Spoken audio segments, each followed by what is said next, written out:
ये स्क्रिप्ट मैंने पिछले साल जून में लिखनी शुरू की थी और जुलाई में उसे खत्म करने के बाद सोचा छोड़ो ना, क्या फायदा बनाने का, कोई देखने वाला तो है नहीं। पर जो बातें मुझे तब कहने का मन कर रहा था अब और ज्यादा कहने का मन कर रहा है, thanks to coffee with Karan season 1 episode 2। दशकों से बॉलीवुड के पिक्चरों में मेन सेलिंग पॉइंट रहा है उनका स्टार का पावर और स्टार का पर्सोना। इन फिल्मों के अंदर लार्जर देन लाइफ हीरो होता है, ग्रैंड डायलॉग बाजी होती है, ढेर सारे ओवर एम्पलीफाइड इमोशंस होते हैं, ओवर द टॉप एक्शन होता है और स्लैपस्टिक कॉमेडी होती है। और ये फिल्म ऑडियंस को एक हाई फील कराती है, एक 3 घंटे का ऐसा एक्सपीरियंस देती है जहां लोग अपनी जिंदगी की सारी चिक चिक को घर छोड़ के अपनी जेब से वो मेहनत से कमाया रुपया देके उस पिक्चर को देखने आते हैं अपनी फैमिली के साथ, जिससे पूरी फैमिली थोड़ी देर के लिए अपनी महंगाई, परेशानियां, दिक्कतें और चोंचलों से भरी वर्थलेस जिंदगी को भूल के एक खुशी भरा मसालेदार एक्सपीरियंस ले पाती है। ये टेम्पलेट हिंदी फिल्म्स ने ऑलमोस्ट 30 से 40 साल तक घिसा, जिसके बाद आया the great decline of Hindi film industry. जैसा कि मैंने बताया कि हिंदी फिल्म्स का मेन सेलिंग पॉइंट कई दशकों तक रहा उसका स्टार, पर प्रॉब्लम्स वहां शुरू हुई जब उन फिल्मों को बनाने वालों ने नई कहानियों को एक्सप्लोर करना बंद कर दिया, पिक्चरों को लेफ्ट राइट सेंटर सिर्फ छापना शुरू कर दिया, रियल लाइफ के डिपिक्शन और रिप्रेजेंटेशन को तो गोली मारो, उनका दूर दूर तक नामो निशान गायब कर दिया और स्टार के नाम पे जो कूड़ा कबाड़ा कचरा गंद मिला ऑडियंस को खिलाना शुरू कर दिया। अब पूरे हिंदी सिनेमा के एवोल्यूशन को देखें तो फिल्म मेकर्स ने वो बनाया जो अपने बबल में बैठ के उन्हें लगा कि ऑडियंस को चाहिए। कई बार तो फिट बैठ गया, कई बार नहीं बैठा। जब बैठ गया तो उसे एक फॉर्मूला बना के सब ने उसे छाप के ढेर सारे पैसा छापा और 2016 के बाद जैसे एक लहर आई बेहतरीन वैरायटी की, अच्छी क्वालिटी की फिल्म्स की, जिसका कारण मैं बॉलीवुड के बबल के फूटने को मानता हूँ। जिसे फोड़ा इस इंडस्ट्री में काम करने वाले लोगों में डाइवर्सिटी ने,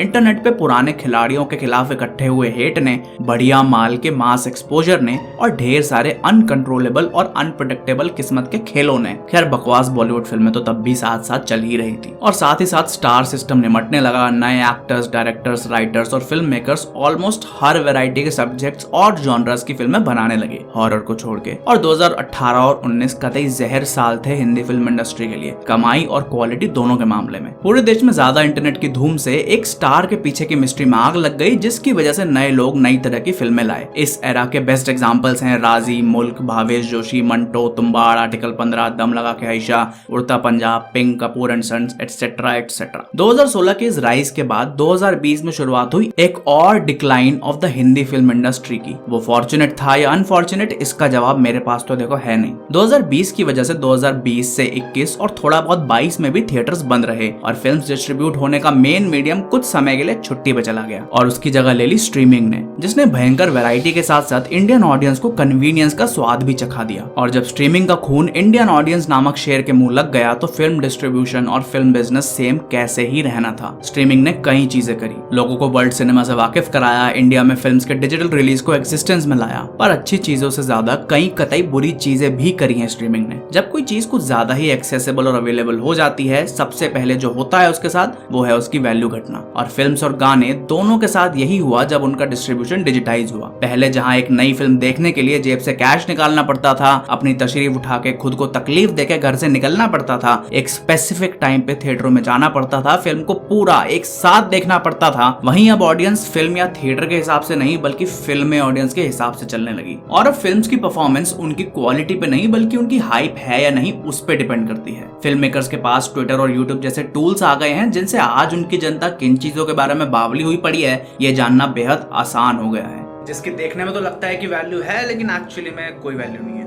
कुछ स्ट्रीमिंग प्लेटफॉर्म्स ने जाना कि क्राइम थ्रिलर्स और सीरियल किलर्स वाली फिल्में चलती हैं तो ZEE5, वूट और सोनी लिव जैसे प्लेटफॉर्म्स बस क्राइम थ्रिलर्स और क्राइम ड्रामास ही छापे जा रहे हैं। कुछ प्लेटफॉर्म्स को पता चला कि सेक्स और पॉलिटिक्स नाम के नशे की बूंद भर से उनके शोज और फिल्म्स लोगों को अट्रैक्ट कर सकते हैं, तो MX प्लेयर, प्राइम और उनके जैसे कई प्लेटफॉर्म्स ने इस प्रकार के शोज और फिल्म्स की लाइन लगा दी। ऑब्वियसली इन स्ट्रीमिंग प्लेटफॉर्म्स की वजह से ही इंडिया में प्रोड्यूस होने वाले एंटरटेनमेंट का बार राइज हुआ है, एनवलप पुश हुआ है और अभी भी हो रहा है। पर इस सब का जो इफेक्ट थिएटर्स में और उनके रिलीज होने वाली फिल्म्स पे पड़ा है वो सबसे जरूरी चीज है समझने की। अब एक अच्छी क्वालिटी की फिल्म किसी को नहीं देखनी। फिल्म तभी चलती है जब या तो वो कतई घटिया हो या कतई बढ़िया। फिल्म के सिर्फ अच्छे होने से उसका फ्लॉप होना डिफॉल्ट हो जाता है। फिल्म्स ऑडियंस को पकड़ ले तो छप्पड़ फाड़ के रुपया कमाती है और ना पकड़ पाए तो उसे कोड़ियां भी नसीब नहीं होती। स्ट्रीमिंग से थिएट्रिकल रिलीज की वैल्यू तो बढ़ी पर फिल्म की सक्सेस और सर्वाइवल के चांसेस बहुत घट भी गए। अब लोग थिएटर्स में सिर्फ इवेंट फिल्म्स को देखने जाते जाते हैं, वो फिल्म जो उन्हें एक भयंकर और ग्रैंड एक्सपीरियंस देती हैं। अब ना तो किसी को स्टार से फर्क पड़ता है और स्टूडियो से तो कभी पड़ता था ही नहीं,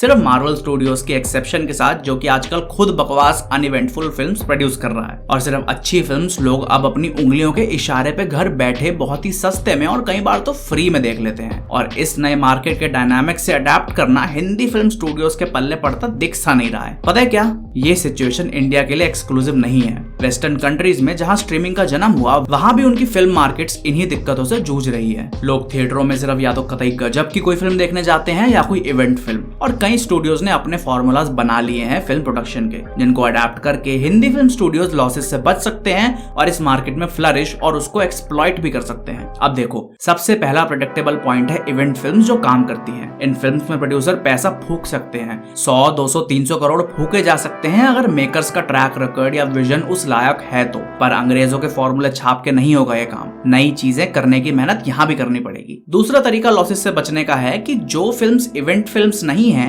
उनके बजट पे एक डटक लगाना। वो जमाने गए जहाँ 50 करोड़ की पिक्चर बनाई, 70-100 करोड़ कमाए और छुट्टी। फिल्म अगर कतई गजब नहीं है तो तुम्हारी फिल्म 10 करोड़ कमा ले, वो भी गनीमत है। इसलिए अन इवेंट फिल्म्स का बजट 5 से 17 करोड़ के बीच में रखना एक मुश्किल पर जरूरी स्टेप बन जाता है। ब्लम हाउस जैसे स्टूडियोज माहिर हैं फिल्म्स को लो बजट में भी अच्छे से प्रोड्यूस करने में। इस टेक्निक से प्रोड्यूसर्स को मौका मिलेगा यूनिक कहानियां कहते हुए एक तरीके का एक्सपेरिमेंट करने का। जयेश भाई जोरदार जैसी फिल्म पे 90 करोड़ खर्च करने का लिटरली कोई लॉजिक नहीं था। आयुष्मान खुराना की जिन फिल्म्स के नक्शे कदम पे चल के वायरफ ने उसे बनाया था, उन्होंने तक कभी छप्पड़ फाड़ के पैसा नहीं कमाया। ऑफ कोर्स उन्होंने बजट के मुकाबले कई गुना प्रॉफिट जरूर कमाया, पर जब बजट ही उस फॉर्मूला के अबव एवरेज बॉक्स ऑफिस जितना होगा तो पैसे में आग तो लगेगी ही ना। एक 5 से 15 करोड़ की फिल्म बना के कम से कम रिस्क तो मिनिमाइज किया ही जा सकता है ना। और कम बजट में फिल्म्स बनाना कोई नई या अनोखी बात तो है नहीं, पहले भी बनी है और अब तो नीड है इस चीज की। और एक चीज की और नीड है हिंदी फिल्म प्रोड्यूसर्स को, वो है स्टोरी टेलर्स की। ऐसे स्टोरी टेलर्स, राइटर्स, डायरेक्टर्स जो यूनिक और जहर स्टोरीज बताएं, मेहनत ज्यादा करें, पैसा कम खाएं, जैसे कि तुम्बाड़ की टीम। अब उनका ऑफिशियल बजट 5 करोड़ है, पर एक्चुअली कितना है ये तो मुझे नहीं पता, पर अगर उसका डबल भी मान लिया जाए तो इन मार्केटिंग में एक्सपर्ट स्टूडियोज के एक्सपर्टीज और रिसोर्सेज के साथ उसके जैसे कतई जहर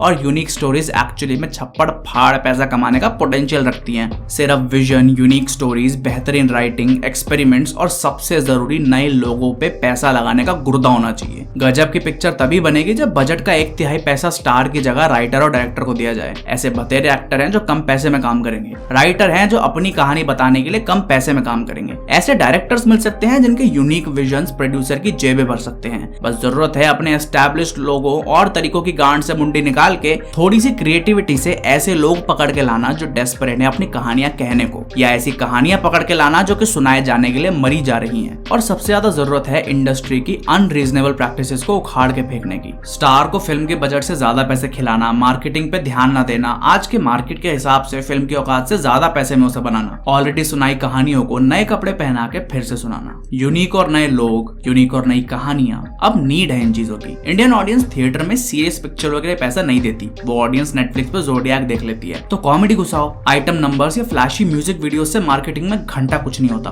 तो इमोशनल या दिल टूटे या रोंदू गाने से प्रमोशन करो। स्टोरीज नहीं है, मेहनत नहीं करनी तो अडेप्ट करो, बस बताना मत। दुनिया भरी पड़ी है यूनिक कहानियों से। जब ऑडियंस के गांड में गुदगुदी होगी ना तुम्हारी अडेप्टेशन देख के, तो किसी को घंटा फर्क नहीं पड़ेगा कि रीमेक है। संघर्ष भी तो बनाई है ना साइलेंस ऑफ द लैम्स नाम की ऑस्कर विनिंग पिक्चर को छाप के, और मुंह पे मना भी किया है कि नहीं छापी।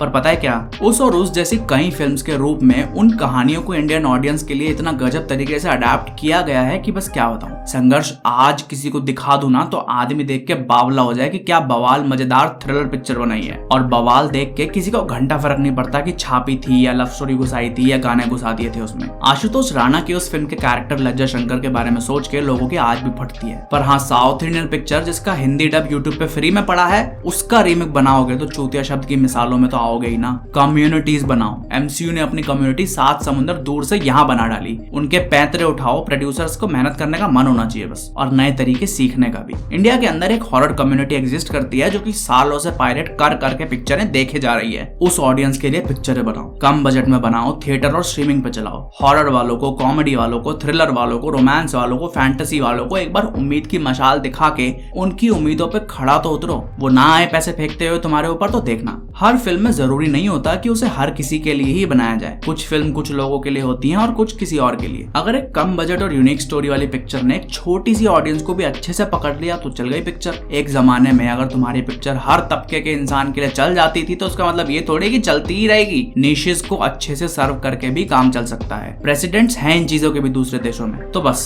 आज के लिए बहुत हो गया ज्ञान। अब मैं खुद तो कोई प्रोड्यूसर हूं नहीं, फिल्म मेकिंग के नाम पे बस एक शॉर्ट फिल्म बनाई थी और उसे भी कुछ लोगों ने फिल्म के नाम पे कलंक कह दिया। पर बुरा तो तब लगा था जब किसी ने कहा था कि ये ना तो ज्यादा अच्छी है और ना ही ज्यादा बुरी। ओके।